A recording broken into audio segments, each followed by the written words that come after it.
And now enjoy tonight's upload of Child's Play 2 by Matthew J. Costello. Chapter 3. The man with the bushy beard said, "Got any jacks?" Andy shook his head. "Go fish." "Ah!" the man growled. He liked to be called Ted. He told all the kids to call him Ted, but it was hard for Andy to call an adult by his first name, as if he were just another kid or something, as if he were like all the other kids in this place. He wasn't a kid. He was something else, and Andy knew that Ted played games with him only so he could talk to him, ask him questions, sometimes the same questions over and over. "Got any threes?"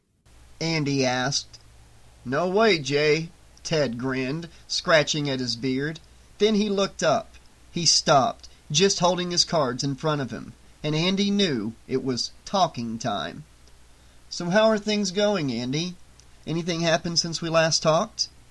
Andy tried hard to avoid Ted's eyes. They were so blue, they could look right through him. Andy looked up from his cards and then away, over to the stone wall of the big room, painted with kids chasing a kite, a kitten playing with the string, a big yellow sun. The pictures were much bigger than real life, but the colors were faded. Finally, Andy had to turn back, had to meet those eyes. Quietly, Andy mentioned how him and Mrs. Poole might be leaving. Ted nodded, and Andy realized that Ted probably knew more about that than he did. "Yeah." Andy continued. "Just until my mom gets better." "Are you excited?" "Sort of." Ted smiled, a big happy smile, visible even under his fuzzy beard. "I bet you're a bit nervous too, huh?" Andy shrugged and then nodded. He was scared. He didn't like the idea of living with strangers. He'd be living with some people who would pretend to be his parents. Foster parents. Grace Poole called them. Only for a while, she said, just for a while. But maybe it would be better than here. Not that everyone here wasn't nice and everything. They were, real nice. Except some of the kids. Some were mean, and others... Last week a girl came to the center who was all bruised, as if she had fallen down the stairs over and over. She didn't talk. She just kept looking down at the ground. And then there were some mean kids here. Kids who teased Andy. Kids who would jump in his face and scream, "I'm Chucky!" and then try to strangle him. And at night he hated this place. There were the sounds of footsteps in the hall, people moving around secretively. The sounds scared him. Some of the kids even cried out screaming, and Andy would wake up and hear those hushed adult voices that scared him so much. And sometimes, on some nights, he was the one screaming, calling out for somebody, anybody, to come and help him, to save him from... "You're a lucky guy," Ted said. "I hear they have some real nice people picked out for you." Andy nodded. Real nice. He saw Ted look down at his cards, but then Ted tilted his head to one side and looked back at Andy. "How's the sleeping been going? Any more nightmares?" Andy didn't answer for a second. If he talked about it, if he talked about the dreams, they became too real. He might make them happen again. He wanted to forget about them during the day, when he was safe. Forget all about them. "Sometimes," he said quietly. "Do you want to talk about it?" Andy shook his head. Then he added, "No." Ted folded his hand up and held it tight. Andy understood that the game was over, and Ted wanted to do his real work. "Talking can help, Andy. Talking can make the nightmare go away." Andy looked away at the wall with the mural, at a table where another boy was playing a game with another adult. That boy was looking around too. He was being asked questions too. And Andy looked over his shoulder at the big mirror behind him, feeling weird, as if... "Are you still dreaming about Chucky?" Ted said his name, and just hearing it made Andy feel sick inside, the same way he had felt that night, watching his mother fight Chucky, trapping the doll in the fireplace. She had reached out for the matches, looking at Andy. I have to give them to her, he had thought then, but he just couldn't move until he looked at Chucky screaming and yelling, trapped behind the wire mesh in front of the fireplace. He wasn't a good guy anymore. Only when Andy grabbed the matches did the doll's voice change, turning all sweet and nice again. "Andy, I'm your friend till the end," he would beg. In my dreams, Andy thought, Chucky gets out of that fireplace still burning, and he comes for me saying, "Andy, I'm your friend till the end, and now I'm gonna get you." I had a dream last night. Andy said. He looked around. I don't want the other kids to know. They tease me about it. Ted shook his head. He was very serious now. "I won't tell a soul." He crossed his heart. I had this dream that Chucky got out of the fireplace and came after me, just like that night. Ted smiled. "You know he's been destroyed. He's in pieces. He's all melted. You saw him. You know that, Andy." Yeah, but the bad man inside him is still there. He's still there, inside Chucky. He's killed lots of people, and he's going to come and get me. Ted moved his chair closer. It made a screeching sound against the floor. He was listening hard, even though Andy knew he had told this to him before. "I keep telling them," he thought, "and they never believe me." He has to get me, or else he'll be trapped in that doll. He told me that when he said those words. The strange prayer he said when he held me down. Andy stood up. Because I was the first person he told the secret to. Ted reached up and took Andy's hand. "Yes, Andy, I know, but that's... Andy stood still, and he told Ted what he had told him before, what he had told all of the others. He's really Charles Lee Ray, you know. He's really... Andy felt his eyes going puffy. He sniffed and the air burned his nose. "It was a dream," Ted said soothingly. He tried to get Andy to sit down. Andy nodded, then he sat down. Yeah, that dream scares me. It always scares me. And Ted smiled again. "But dreams can't hurt you. They can't hurt you at all, Andy. Now can they?" Again Andy nodded. Right. Ted opened his hand, ready to get back to the game, while Andy thought, "Dreams can't hurt you. But what if it isn't a dream?" "He's doing much, much better," Grace Poole said. She turned back to Joanne and Phil Simpson. "I expect that he'll do wonderfully with you folks."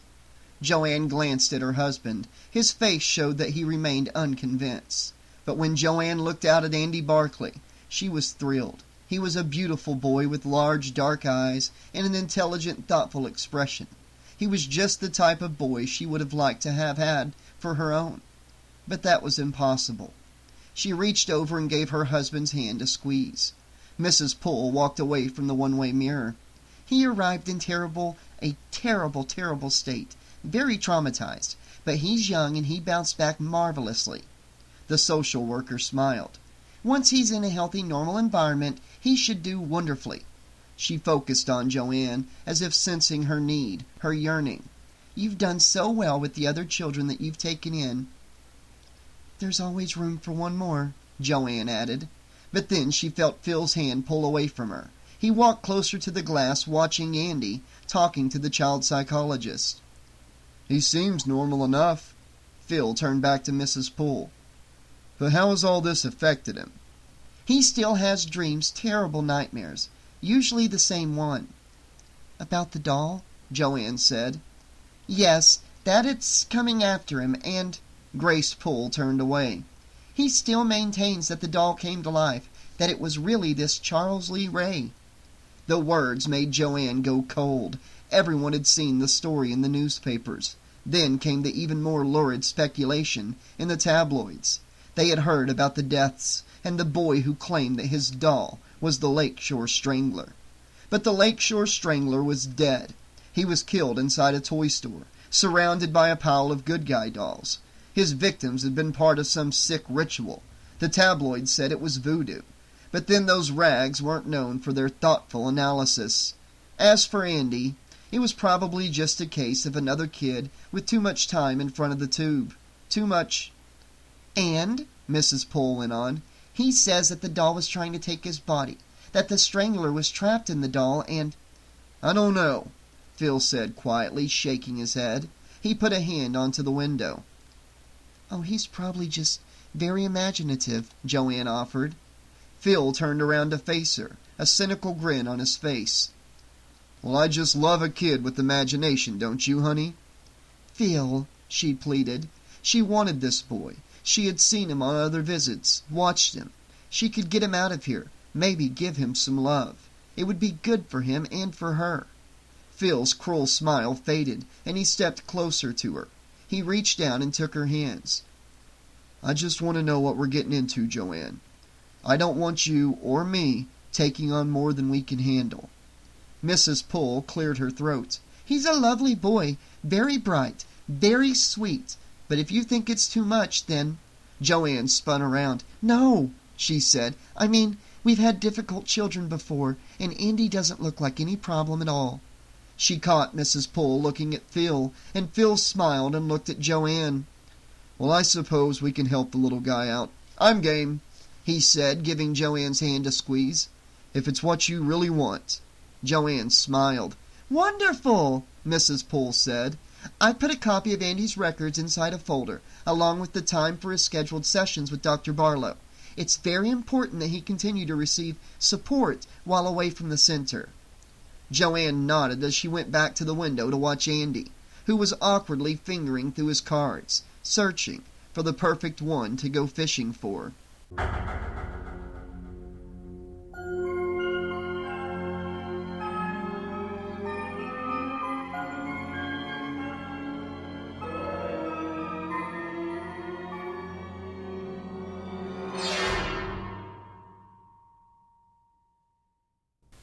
They seemed like nice people. Andy slid into the center seatbelt of the big station wagon. His mom always told him to sit in the center rear seatbelt. Always. It was the safest. The woman looked a bit like his mom, except she seemed a little older. She kept turning around and smiling at him. She said he could call her Joanne. "Yes, Joanne," he said quietly. The man tossed his bag into the back of the station wagon. He didn't seem as friendly. He was quiet, as if he were thinking about something else.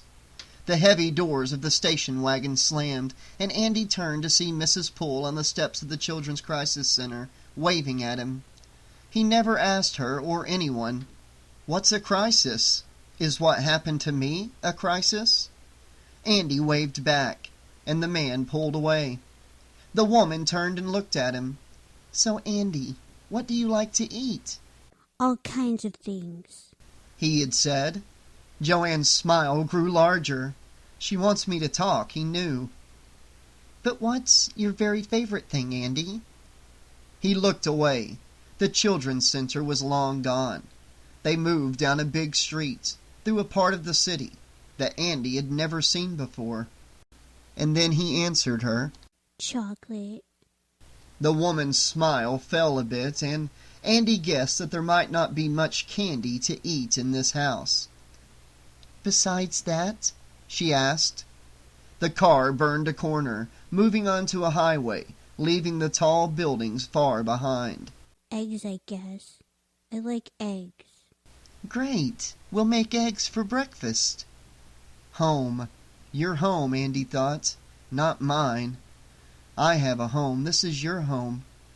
I have my own home. I have a... "I had breakfast," he said. "Well, I'm sure you'll get hungry," the woman said. "Maybe later." The man looked back at him, taking his eyes off the road. "Joanne is a terrific cook, Andy. Terrific. You like sushi?" Phil smiled when he asked the question.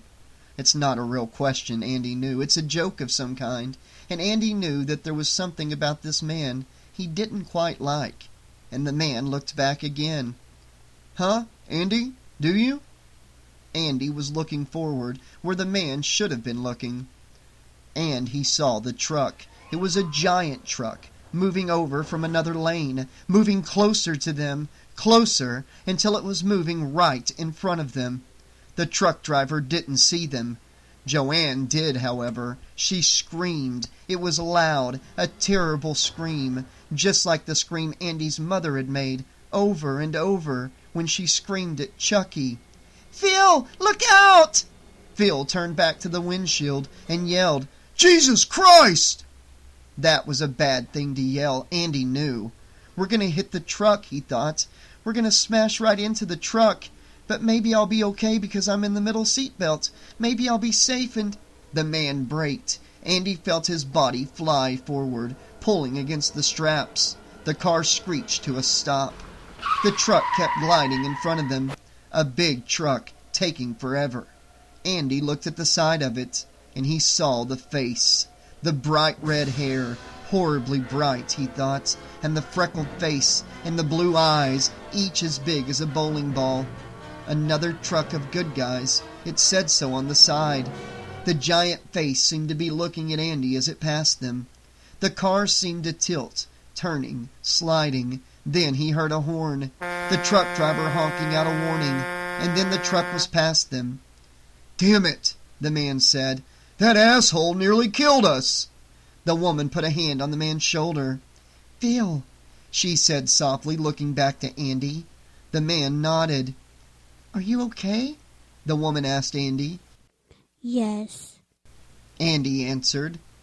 "Crazy truck driver," the man said. Then he laughed. "Crazy."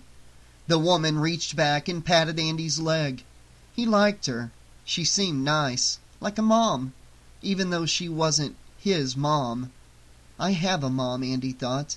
These people are just taking care of me, just for now, that's all. He turned to look to the right, just in time to see the truck pull off the highway and move through a gate.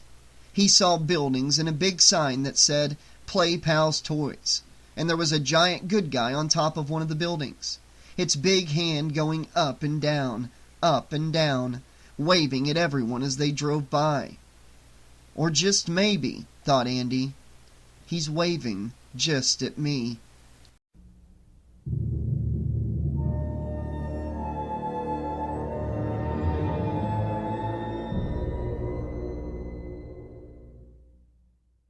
Okay, Slashaholics, this has been Chapter 3 of Child's Play 2, the novelization by Matthew J. Costello.